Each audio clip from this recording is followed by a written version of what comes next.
Hey guys, Amazon has finally released the Secret Level series. I'm gonna watch the whole series, but not here on YouTube. The only one I'm going to react to for you guys, and it's gonna take some editing. So forgive me if there's some weird editing. This is probably gonna take a couple attempts to upload. Um, but Secret Level, their Warhammer 40K episode. Now, I'm really excited for this. But as a 40K fan for many years, I warn you, to many of you who are a little bit more casual than me, you're probably here for a reaction that's going to be pure positivity, pure excitement, pure draw, and you're probably going to get that. I really liked Love, Death, and Robots, so I'll probably like this, but I will be critical as I am very much read in the lore, and this is my obsession. So I will point out the flaws. So be prepared for that. I'm a big fan of 40K, so that's a given. Do not take it as me saying it's a complete failure or a terrible animation or anything like that. If that's the case, I don't know. Maybe it's perfect. Maybe they absolutely nailed down how Space Marines are lore-wise. But very few series have done that correctly. Like Astartes is the closest to getting it down perfectly. So, also, yes, if you guys hear a little bit of my voice, I'm sick. I wish this had come out on a better day health-wise for me, but oh well. Beggars can't be choosers, I guess. All right, so let's get right into it. Please forgive any coughing or anything. Let's go. Humans are born prey. Fragile, afraid. The Imperium selects a chosen few.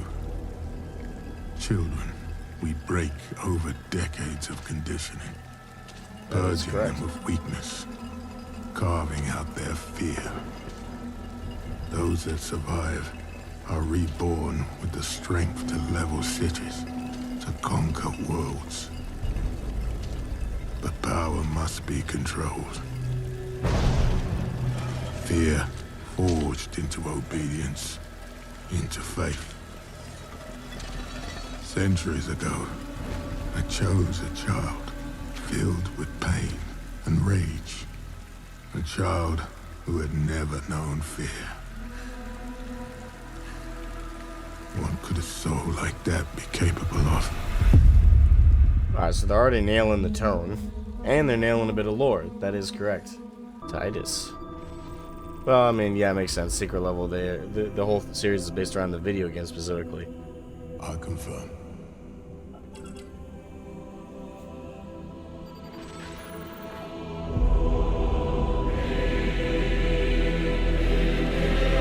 Awesome. Yeah, I cropped the video view a little bit for copyright reasons. Oh, damn. A younger Titus? Was it? Wait, no. Hold on. That's not younger Titus. Yeah, because that's all 4 studs. Nope, this is... Okay. I thought he was younger because the way they, like... the way they animated his face. He looked younger than even in the video game, but no. Also, for context, for those who don't know, the studs you see on a Space Marine represent, I think it's 100 years of service for each one. So editing Asmo here, so they're called service studs. I got that wrong. They're not campaign studs, service studs. And they do represent 100 years of service if made out of gold. If made out of silver, it's a reference to 50 years of service. So 4 gold studs is 400 years of service. But let's say 3 gold studs and 1 silver, that's 350 years of service. They're on their own. So it's a squad of Blade Guard veterans and Titus.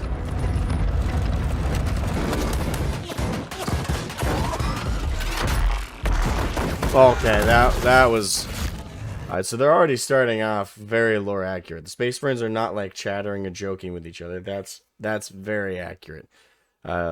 Additionally, the cool, collected, cold approach to combat that Space Marines have, that is very lore accurate. That's actually one thing the game kind of got wrong. With Space Marine 2, is they were portrayed as a little bit more human, unfortunately. And that's oftentimes how Space Marines are depicted. And I'm not saying it's a negative of the video game, because you got to make a video game that's more engaging with people. And when your main characters are Space Marines, you can't have them be silent most of the game doing all the combat and fighting. But in the reality of the lore, Space Marines are cold, cool, and calculated, and very, very disciplined. They only talk to each other when they absolutely have to, and when something isn't exactly obvious to one to the other. So if they're like looking around and they can't all share eyesight, so they do have to signal to each other. But like chit chat or banter, that is done, but not all the time. And most of the time, they're very hyper focused on the task at hand. So that's why oftentimes when we talk about Space Marines, you have to stress that they aren't human. But at the same time, a lot of 40k fans are willing to kind of let that go, because they do banter. It's just not very often, and certainly not on a frequency when they're on a mission. But they do sometimes. Usually depends on the chapter. Usually depends on the situation, and also depends has the task been completed, and are they about to enter combat. If they're about to enter combat, typically that's when you won't really see Space Marines talk to each other. But I really like how they're showcasing. It looks like they're going for more lore accuracy here than they're going for entertainment value. Well, it's still entertaining, but I'm trying to think of a better way to word that. They're going for the book written lore versus how the video game and other media have portrayed Space Marines entering combat.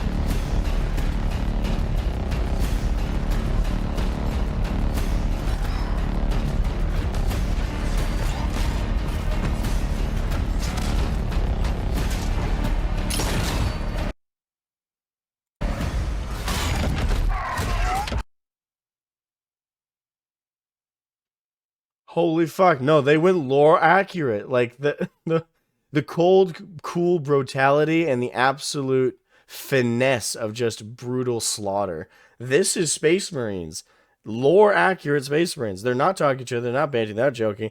They're not even screaming like raw. At least they're not. They're not auditorily conveying that to us, the audience. No, just cool, collected slaughter. This is very lore accurate. Like, that whole sequence is the most lore accurate portrayal of 40k I have ever seen on screen.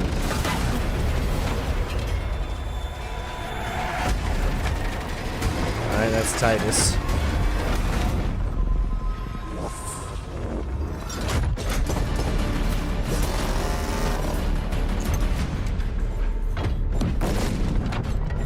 I am in awe. I am in awe of how accurate this is. It's not. There's still like really, really, really, really tiny things that aren't perfect. Like the way the Space Marines are moving, and Titus was shown to move there. No media has ever portrayed that correctly, including Astartes, mind you. Because in the lore, it's described like when a Space Marine is like running, it's not so much running as it is like Hulk pouncing forward massive distances. Now, obviously, that's not even reflected on the tabletop.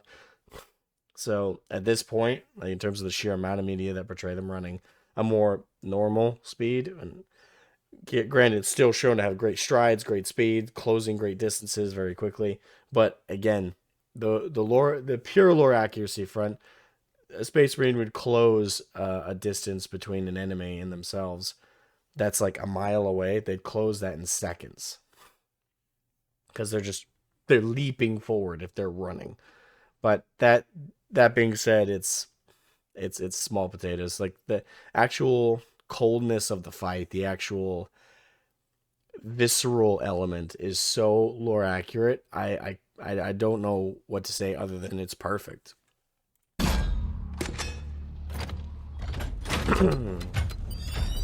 And I do like that they're not bantering with each other. They are hyper focused on the task at hand.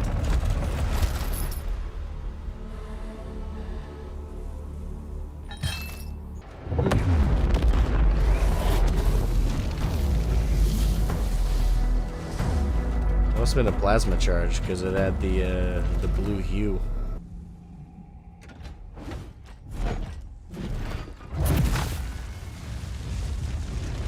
Okay, that is a very disorienting but cool effect. I also like, again, the cold collectedness. They jumped down, didn't any of them make a joke, didn't any of them even really need to communicate that that's what they had to do. That's where their task is, they will go there. It doesn't matter if it's in a deep cavernous pit.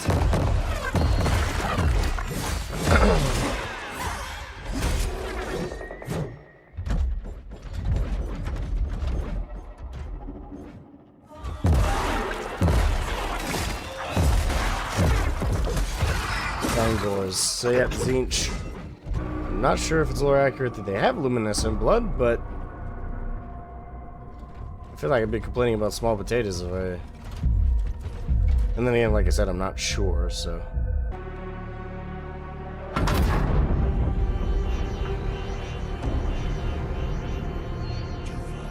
A psyker. I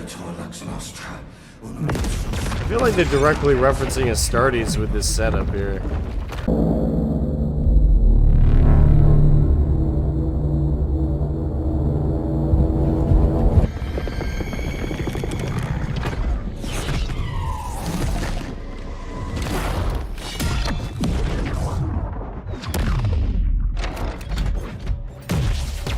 Wait, hold on, they showed off the bolter rounds.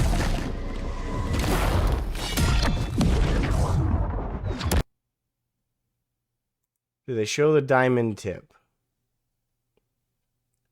It doesn't look like it. It looks like they got the size, but they're missing the diamond tip. Anyway, it looks metallic throughout. Maybe they're implying that there is a separation towards the tip, so that implies the tip is a different material from the rest of the round. So maybe the implication is the diamond tip is internal, but normally, at least in terms of my recollection of the lore, the diamond tip is supposed to be visible towards the end of the round. I mean, the fact that it's still shown as the rocket-propelled round, this is still like 99% accurate. It's just, the question is the diamond tip part. And at the very least, they're implying, with this separation line here, that the tip of the round is separate material from the rest of the round. It just looks metallic still. So it could be inside like an outer metallic coverage is the actual diamond. But otherwise, pretty perfect portrayal of a bolter round.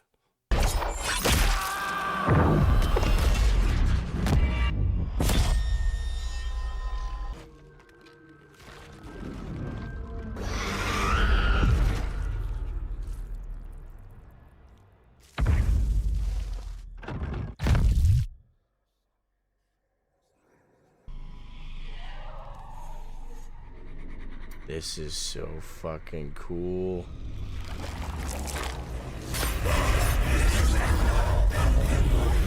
A child who had never known fear.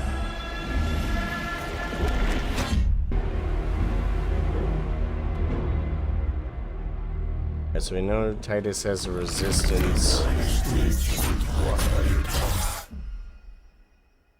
I wonder how they're going to portray his resistance.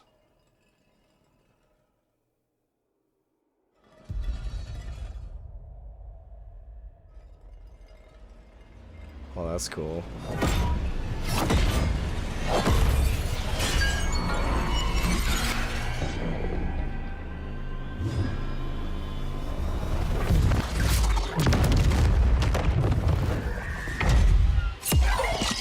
Oh, nice. Everyone in the squad died but Titus. Die well, brothers.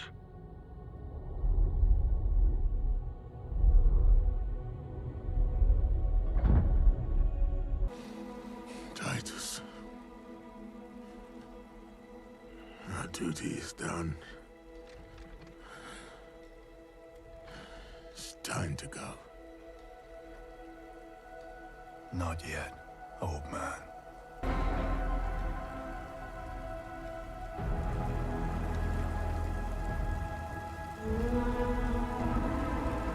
What could a soul like that be capable of?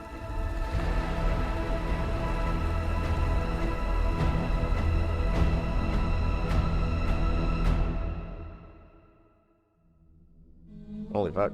They fucking nailed it. Again, really tiny things here and there, but most of them not worth mentioning. Yeah, like the I'm shocked. I am really shocked. Normally normally with these kind of things, like I expect either the Space Marines to be portrayed as too human or too empathetic or uh,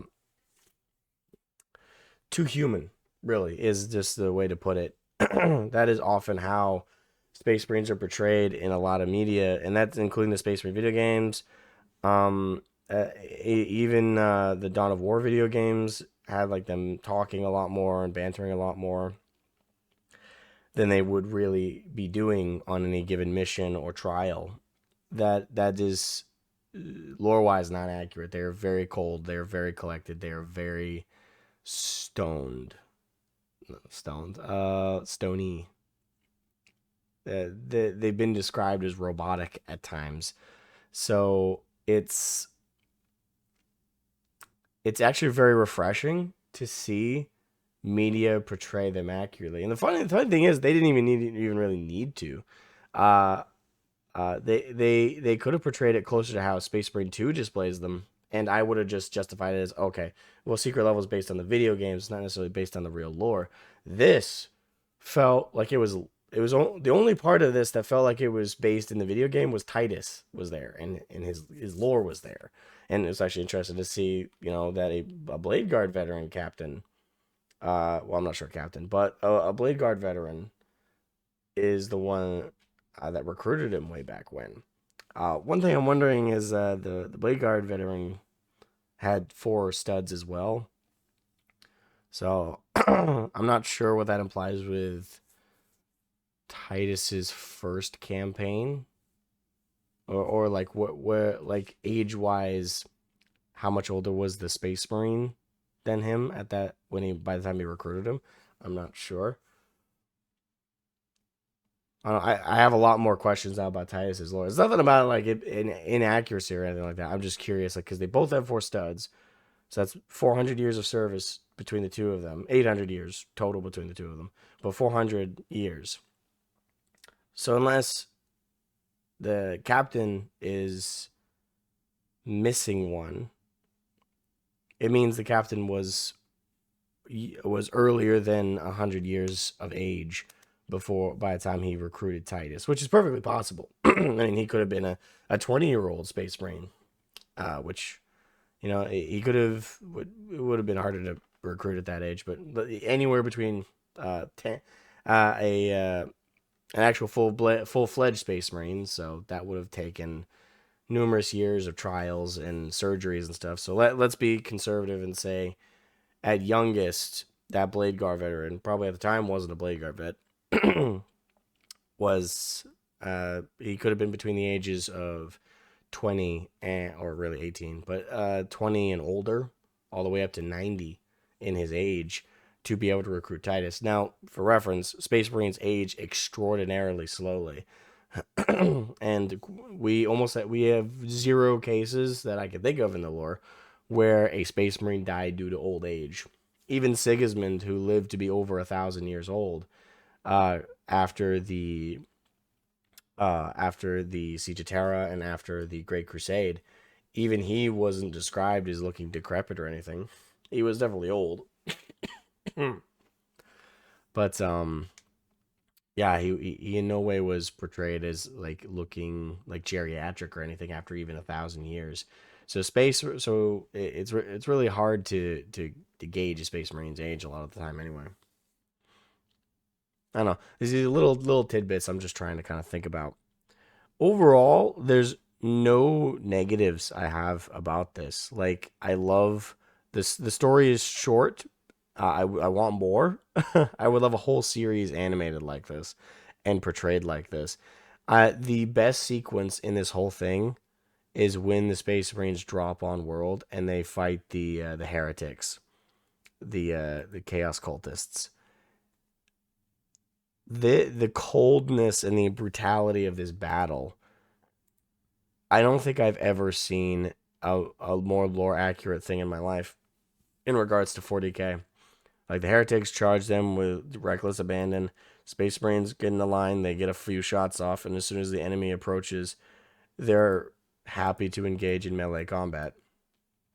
Like, this is just so perfect. I I I have no notes for the combat choice, like the coldness, the calculated brutality, the viscera, the it's very very perfect, and it feels like the animation team behind this definitely watched Astartes. Well, first of all, it shows that they know the lore, like they know how to portray Space Marines accurately and correctly in terms of behavior and combat. So that is on one point very very evident by what's going on here. But it also shows to me through some of the actions and the movements of the Space Marines that they also probably watched Simon Peterson's Astartes to get a good idea of what to do. Because in some ways, this does it better than Sama Peterson's Astartes. In some ways, they are doing it better. Um, Now, obviously, they have a budget, they have a team, and a lot of experience. This is the crew behind Love, Death, and Robots. And if you've seen that series, the animation on display there is absolutely fucking perfect. My favorite episode of theirs is the werewolf one, the military werewolf one in Afghanistan. The only thing about that I don't like is it's completely ridiculous to portray Marines having a problem with werewolves in their group. Have you met devil dogs? They'd all be volunteering to get bit by the end of the week. No, that was stupid. But outside of that, that was great. And here, the talent that they had there, they've only refined clearly. I just love the brutality. It's so perfect. I find it interesting in Ultramarine is wielding a power axe. That is,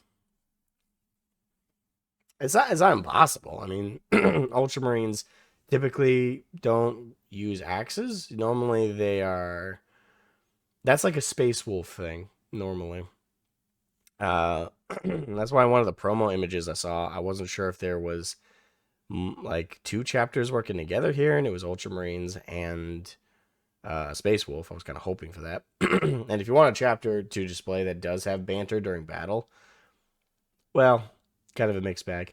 Space Wolves are more likely to have banter in battle, but they're also more likely to get extra vicious and volatile.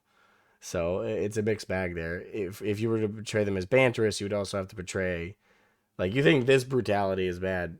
Imagine a Space Wolf. They're even more brutal than this normally. I love that detail. Like that, you held the heretic up, like intending to kill him in a second. Heretic shoots him, looks at him, and headbutts him. That cold, almost robotic kind of move. That is so perfect, and it shows a little bit of personality in it too. Yeah, I just like that whole sequence. I've never seen, and I hope to see again.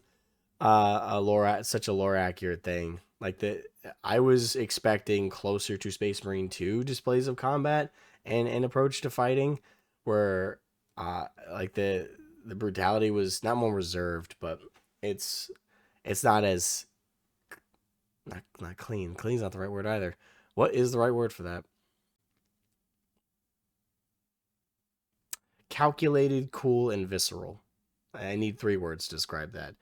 Space Marines are cool, calculated, and visceral. Space Marine in Space Marine 2 and in the original Space Marine, to be fair, it's shown to be a bit more gamey. Obviously it's multiple hits to kill every enemy. It's talking with each other and communicating with each other constantly through combat. It's a very in that regard, it's a very lore inaccurate game.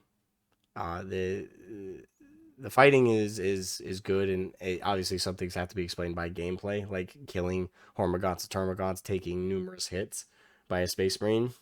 Obviously, that's for the gameplay sake, because if they did it more accurate, Hormagaunts and Termagants would get sliced through just as easily as humans are.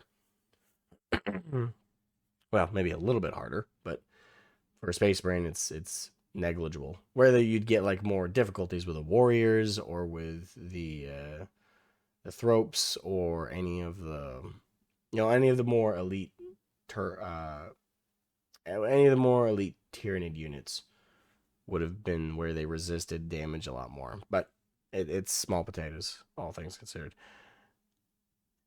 And all in all, assuming I can even get this video up at some point, because I don't know how many edits I'm gonna have to make to fit this into. Expect a lot of zoom ins on my face and not showing you exactly what's happening in a given moment, because this is going to be copyrighted. The thing is, if it's copyrighted and it's at the very least, it's only demonetized. I don't mind that. I mean, obviously prefer monetization, but as long as it doesn't get blocked, that's like the big thing. I don't want that to happen to this video. Yeah, all in all, the secret level, they absolutely fucking nailed it. I can't, based on this, because this is the first one I watched. I wanted to jump right to the 40K one, but based on this, I cannot wait to watch the rest of their secret level stuff. I cannot wait. Like it is so good. Without the fact that they went for book lore accurate as opposed to just what's portrayed in Space Marine 2. I'm very very happy. I'm a very very happy 40K fan this day, and hopefully Henry Cavill calls these folks and says, "Hey, you wanna work with me on a whole series?" Hopefully he gives them a call, because I like it'd be a crime if the people behind this only ever do this one episode for Space Marine 2. That'd be very unfortunate. But yeah, that's it from me. I honestly was expecting a lot more of like these tiny. I expected it to be well animated. I just expected a lot of lore inaccuracy, but honestly, there really wasn't much lore inaccuracy, if any. Like the Zungors having luminescent blood. I don't remember if that's a lore tidbit or not. As far as I've ever seen portrayed on like people's minis and stuff, it's always been red blood, but that could just be convenience of because obviously painting luminescent blue blood would be a bit harder to do. I mean, even with this demon, like that comes out of like which by the way, really creative work there with having it like pop out of like the changer of ways, out of his staff eye, like that is, yeah, like this whole sequence is still lore accurate. And actually, this is probably the best portrayal like of like demons in 40K I've seen on a hot minute. Demons, oftentimes it feels like as the years have been going on, have been portrayed as almost less and less of a threat, or not less and less of a threat, but less and less of a terrifying threat. Like showing why they're scary, and they're more than just a physical like monstrous form. There's more to them, and I really love what's shown here. Trying to get a good shot of the demon itself, but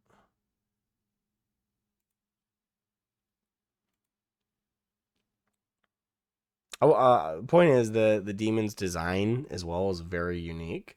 I hope they make a miniature based on this now, because I don't think I've ever seen this specific demon before. If I have, I'm ghosting on it in my brain. I will say it doesn't look very Zinchian, but that doesn't mean much. The demons can take all short shapes, forms, and sizes. And after all, pink horrors are Zinch's demons. So, and again, all in all, absolutely fucking perfect. I love it. I love it. I wish we were getting a whole series right now, right this second of it. Hopefully, the Henry Cavill series that comes out is at this level or better, ideally. But yeah, that's it for me, guys. Thank you guys so much for watching. Assuming I can get this fucking video out. By the way, for those who watch my Path of Exile streams, I'm gonna have to play that off stream for a little bit. because I'm losing my voice and I don't want to stream with a broken voice, but I do want to keep playing PoE. So just so you guys know, I will be out of the game for that. There's also an announcement from Henry Cavill I want to make a video on, but after that, I'm gonna have to take a little bit of a break from YouTube stuff because my voice is going, and I was hoping I was on the mend, but my voice is getting worse, so I don't know what that means. Anyway, I'll catch you guys later. Bye bye.